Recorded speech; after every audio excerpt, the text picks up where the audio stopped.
जय जगन्नाथ हर हर महादेव। सागुर सबुदिन से उपमा खाई खाई एकदम बोर लगलानी तो भाविली आज किसी नुआ आइटम बनवा।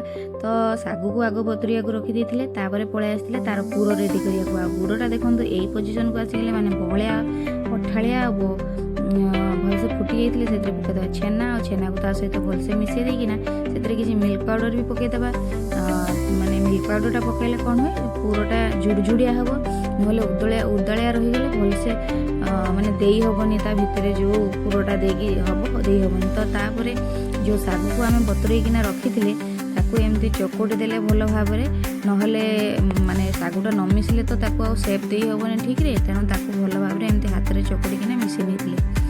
आज थिला सफला एकादशी कहते कि कौन सी कारण जदि किसी काम हो पारुनी बा अटकी रही सफल हो पारुनी ताले यही एकादशी व्रत कले ता सफल होता है बोली।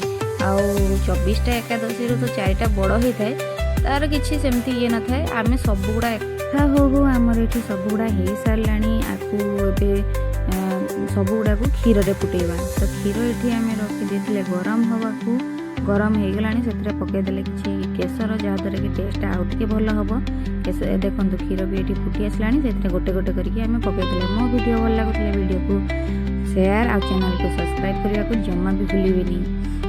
ये देखो सबुगुड़ा पकईकिना फुटिया को छाड़देले आ फुटी फुटी से जमी सागुर उपमा हो सिझा हो खीरी हो जहाँ भी हो जमी ट्रांसपेरेंट हो जाए सेमती ट्रांसपेरेंट हवा पर्यंत फुटे ना। ये देखो आम ट्रांसपेरेंट हो गला ताने एटा आसला करदे आम गैस को ऑफ आउला देखु तार रंग किसी एमती देखा जाऊँगी आउ कहीं जड़े खाई न कहले तो जानी हेनी माने केमती टेस्ट होती। तेणु मुझे रेडी करना दे दी मो स्वामी कहवा कथा कि टेस्ट तो बहुत ही बढ़िया हो। आपण मैंने भी थे करके देखो केमती है कमेंट रे निहाती जनइबे।